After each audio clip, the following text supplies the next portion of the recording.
세븐일레븐이 전 세계적으로 이렇게 인지도가 높은 편의점인데 역대급 위기를 겪고 있다고. 수년 동안 주가가 오르지 않았거든요. 주주들보다는 경영진과 근로자들이 똘똘 뭉쳐서 철옹성 그런 전통이 또 있어요. 재벌이 있었습니다. 자이바츠라고 해가지고 미국 메가더가 사실 자이바츠를 다 해체시켜 버렸어요. 자이바츠가 다 없어졌습니다. 그러니까 우리나라는 뭐 오너, 총수 이런 용어를 쓰지만 일본에서는 창업자 가문이라는 표현이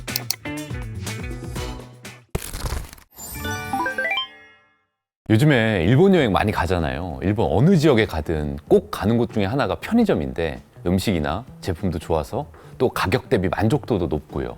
변호사님은 최근에 일본 가신 적 있으세요? 예, 자주 갑니다. 예.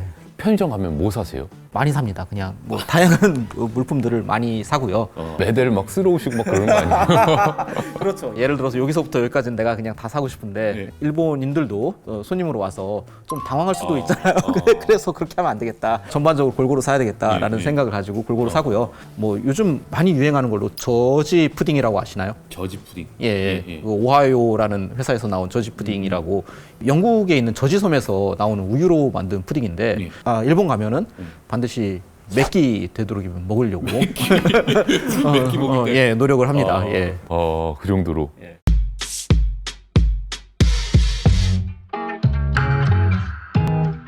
일본 편의점이 이렇게 일본인이나 외국인 할 거 없이 굉장히 인기가 많은데요. 일본의 1위 편의점인 세븐일레븐, 또 모기업인 세븐앤아이 홀딩스가 창사 이래 최대 위기를 맞고 또 인수될 가능성도 높다고 합니다. 세븐앤아이 홀딩스를 보면 일본 기업 거버넌스의 변화를 엿볼 수 있다고 해서 오늘 한번 준비를 해봤는데요. 세븐앤아이 홀딩스가 어떤 기업인지 설명해 주시겠어요? 일단 세븐일레븐은 일본뿐만 아니라 사실 전 세계에서 점포가 가장 많은 전 세계 넘버원뿐만 아니라 경쟁력이 굉장히 높아요. 그 가격에 어떻게 그런 퀄리티를 이 물건을 소싱할 수 있는지에 대해서 소비자로서 대단하다라는 생각을 갖게 하거든요. 원래 세븐일레븐 자체는 미국 기업입니다. 미국에서 원래 얼음을 팔다가 얼음을 팔다 보니까 당연히 신선식품도 팔기가 용이했겠죠. 그런 모델을 또 일본에 있던 이토 요카도라는 슈퍼마켓을 경영하던 기업이 그 모델을 사온 겁니다. 브랜드를 사오고 일본에서는 또 일본 나름대로의 또 편의점 모델을 만들었습니다. 예를 들어 우리가 많이 아는 삼각김밥이나 이런 것들은 세븐일레븐 편의점을 전개하면서 만든 상품이죠. 히트 상품. 많은 것들을 일본식으로 경영하다 보니까 일본형 편의점 모델이 생겨났고 일본에서는 엄청난 경쟁력을 갖게 됐어요. 그 당시에 오히려 일본 세븐일레븐이 미국 세븐일레븐을 인수하는 역으로 인수하는 그런 필라 일이 같은 거네요. 예, 그렇죠. 우리나라 필라가 필라 본사를 인수하는 그것과 비슷한 일이 발생을 했고 여러 번 절차를 거쳐가지고 최종적으로는 100% 지분을 일본 이토 요카도가 인수를 하게 됐고요. 슈퍼마켓 사업, 편의점 사업 그리고 패밀리 레스토랑 사업을 여러 가지 벌이고 2005년도에 모든 기업을 다 합쳐서 그럼 세븐앤아이 홀딩스로 바꾸고 그 기업만 상장하고 나머지 기업들은 세븐앤아이 홀딩스 밑에서 운영이 되는 그런 구조를 만들었습니다. 세계 1위라고 하셨는데 이게 체감이 안 되거든요. 우리나라 기업으로 따지면 현대차보다 높다고. 현대차보다도 높습니다. SK 하이닉스나 뭐 몇몇 기업들 외에는 그 정도 되는 기업이 없을 정도로 상당히 세계적인 기업이라고 할 수가 있죠. 네, 세븐일레븐이 전 세계적으로 이렇게 인지도가 높은 편의점인데 왜 모기업이 지금 역대급 위기를 겪고 있다고 하는 건가요? 기업이 싸기 때문입니다. 기본적으로는 세계 넘버원 편의점 기업이라는데 어떻게 기업이 주가가 쌀 수 있냐라는 생각이 들 수가 있겠는데 세븐앤아이 홀딩스는 아까 얘기했다시피 편의점만 하는 게 아니었습니다. 사실은 슈퍼마켓도 하고 백화점도 하고 패밀리 레스토랑도 하고 여러 사업을 하는데 다른 사업은 편의점 사업만큼 경쟁력을 가지고 있지 않았던 게 문제였죠. 그러다 보니까 수년 동안 주가가 오르지 않았거든요. 주가가 계속 싸다 보니까 미국계 행동주의 펀드, 예를 들어 밸류액트라든지 뭐 이런 행동주의 펀드로부터 공격도 당하고 너희들 이렇게 해서는 안 된다, 기업 개선을 해야 된다라는 요구도 많이 당했었습니다. 그런 쭉 상황이 계속 이어져 오다 보니 주가가 싸다 보니 특히 쿠시타르 같은 경쟁력이 있고 주가가 높은 기업으로부터 인수 제안을 받게 된 것 같습니다. 서클 K로 알려진 캐나다 기업이죠. 쿠시타르가 인수를 제안했다고 하는데 어떤 기업인가요, 여긴?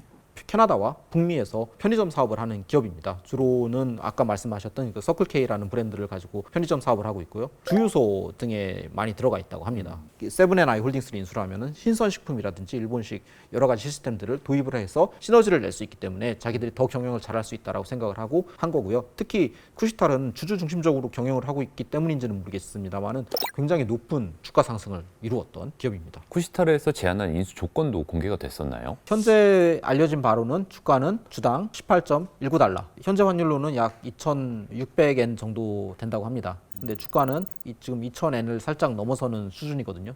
그러니까 현재 인수 가격보다 훨씬 더 낮은 주가를 보이고 있는 거죠. 세븐앤아이 홀딩스가 지난 3월에 처음으로 외국인 사장을 이렇게 앉혔다고 하던데 원래 일본 애들이 이렇게 외국 사장을 이렇게 용병으로 쓰는 경우가 많지 않다라고도 하더라고요.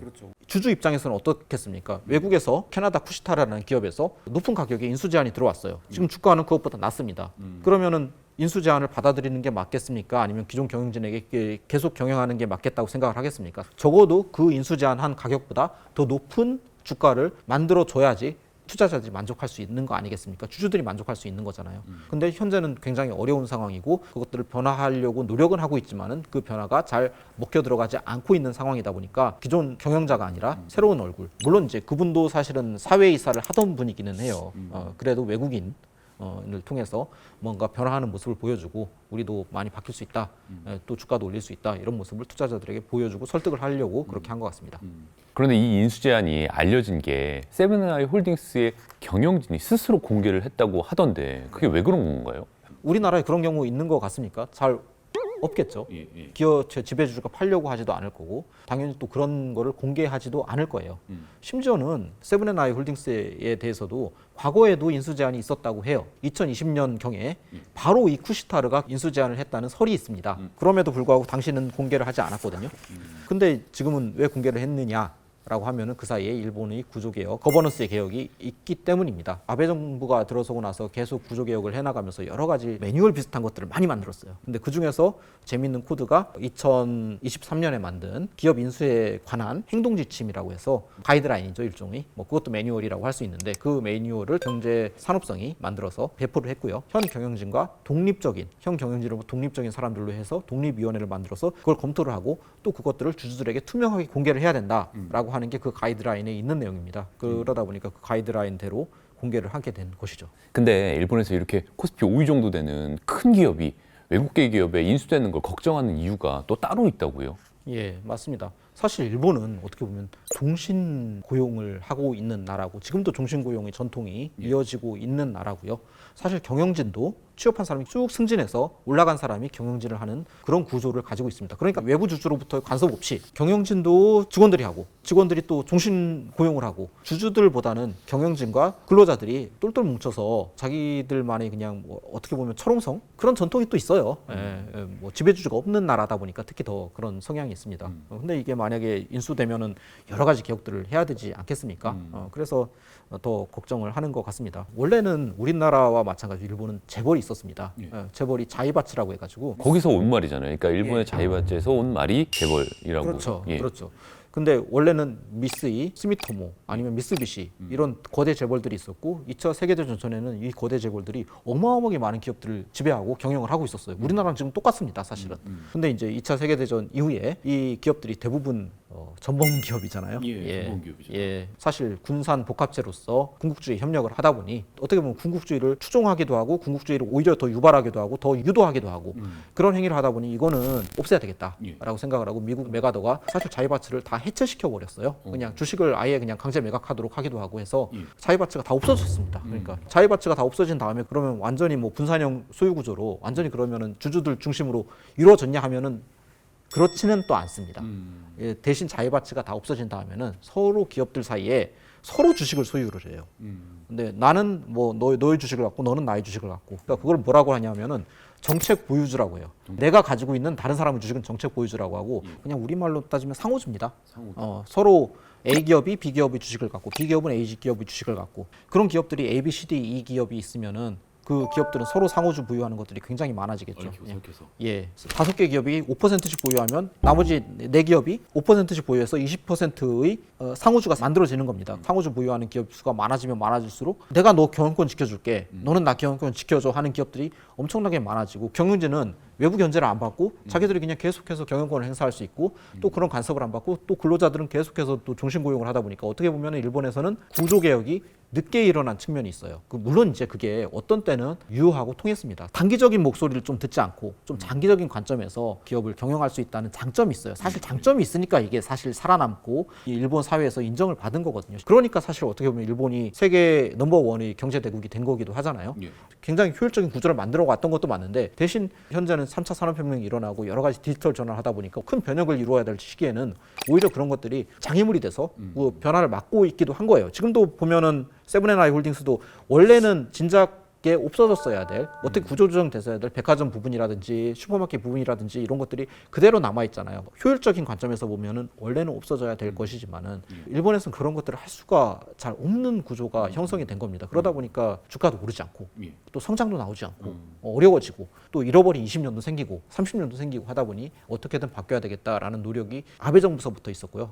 13년 정도 되면은 서로 막 연구회 같은 것들을 만들어서 구조개혁을 어떻게 하면 더 좋을까라는 것들을 논의를 많이 하기도 하고 기업들도 어떻게 하면은 주주들을 위해서 경영을 할 수 있는지에 대해서 기업 거버넌스 코드 같은 것들을 만들기도 하고 또 이토 리포트라고 해서 이토 리포트는 적어도 기업이면은 ROE 8% 이상을 내야 되는 게 사명이다라고 하는 이토 리포트가 나오기도 하고 주주가 투자한 돈에 대해서는 적어도 8% 정도는 나와야지 위험 프리미엄까지 감안해서 합리적이다. 그것보다 낮으면은 사실 은행이자나 아니면 국채를 사거나 아니면은 진짜 뭐 회사채를 사거나 그게 더 낫겠죠. 네.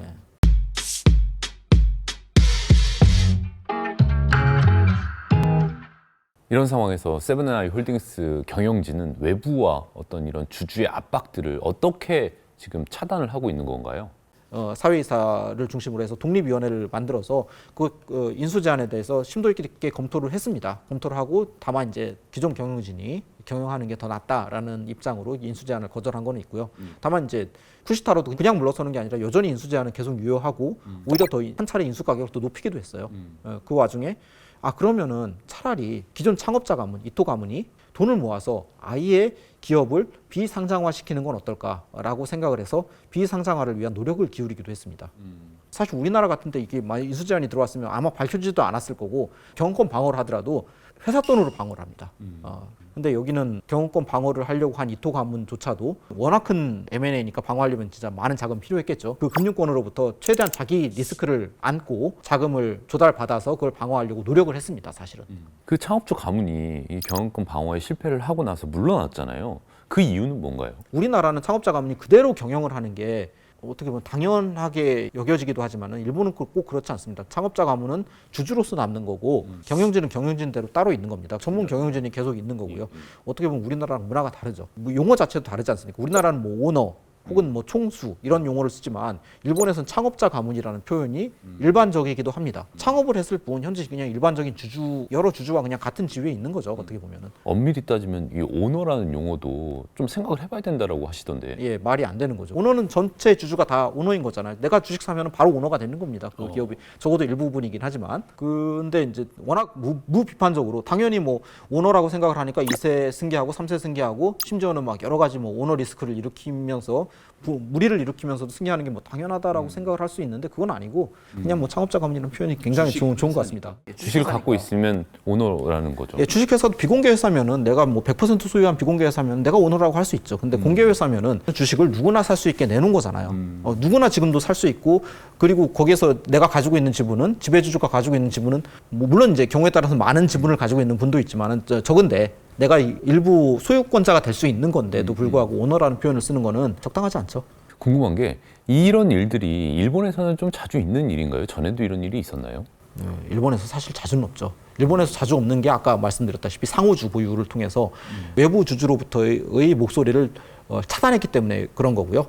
다만 이제 그것 때문에 일본도 주가가 굉장히 낮았습니다. 사실 아베 정부가 들어설 때만 하더라도 일본 니케이 지수가 10,000엔도 안 됐습니다. 사실 한때는 40,000엔을 찍기도 하고 지금은 한 30,000엔 후반 정도에서 왔다리 갔다리 하고 있거든요. 그 정도로 주가가 지수만 하더라도 한 3배, 4배 오르는 셈인데요.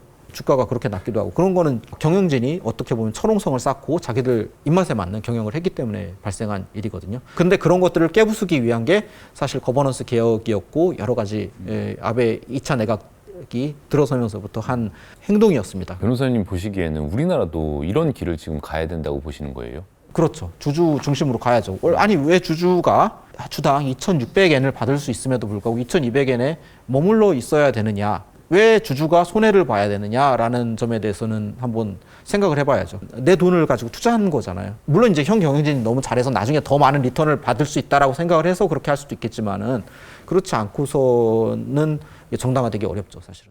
네, 심혜섭 변호사님과 함께 2회차 동안 이야기 나눠봤는데요. 소비노머니 클래스와 함께 하신 시간 어떠셨어요? 다시 많은 것들을 생각을 해볼 수가 있었고 또 같이 생각을 또 공유할 수 있어서 좋았고 지금 현재 우리나라에는 PBR 0.1, 0.2인 기업들도 상당히 많아요.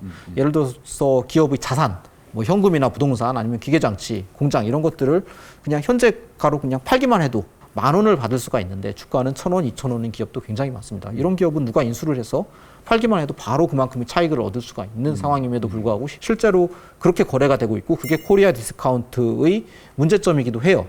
만약에 누가 인수 제한을 할 수 있다면 그런 기업들은 싹 사라집니다, 바로. 일반 주주들은 또 주가를 올릴 수 있고. 사실 우리나라 거의 모든 기업의 2대, 3대 주주는 국민연금이에요. 국민연금 통해서 일반 많은 사람, 국민들한테 혜택이 갈 수가 있고 우리나라 자본시장이 엄청나게 커질 수가 있고 자본시장이 많이 커진다는 거는 그만큼 많은 자본이 여기에 들어와 있다는 얘기고 자본이 많이 들어와 있다는 얘기는 그만큼 투자할 여력이 또 있다는 얘기거든요. 지금 뭐 AI니 뭐 중국의 부상이니 해가지고 지금 실제 투자할 일들이 넘쳐나는데도 불구하고 우리나라가 투자를 못하고 있는 거는 어떻게 보면은 돈이 없어서. 그런데 이제 많은 문제점들이 해소가 되는 그런 계기가 될 수 있죠. 변호사님이 좀 역할을 더 그게 아니라 뭐 사람들이 생각이 바뀌어요. 이게 오히려 소미더머니 채널이 큰 역할을 할 수가 있습니다. 왜냐하면 사람들이 생각이 많이 바꾸는 또 계기가 될 수 있기 때문에. 알겠습니다. 예. 열심히 하겠습니다. 예, 알겠습니다. 새로운 관점에서 기업 경제를 다뤄보는 소비더머니 클래스, 다음 이 시간에 또 재미있는 주제로 찾아뵙겠습니다. 고맙습니다. 요즘에 정말 배달앱 안 쓰시는 분들 찾아보기 힘들죠. 이 배달앱 민족 한마디로 어떤 곳입니까? 영업이익률로 보면은 사실 전 세계에서도 상위권이긴 하거든요. 배달앱 민족이 잘 나가다가 독일 기업인 딜리버리 히어로로 매각이 됐단 말이에요. 최근에 포장만 해가도 수수료를 받아서 논란이 됐잖아요. 울며 겨자 먹기라고 하지만 배달앱을 안 쓰면 전체 매출이 포션이 줄어들 거 아닙니까? 더 낮출 수 있는 방법은 없을까요? 어쨌든 지금 산업 구조가 조금 뭐랄까 안타까운 거는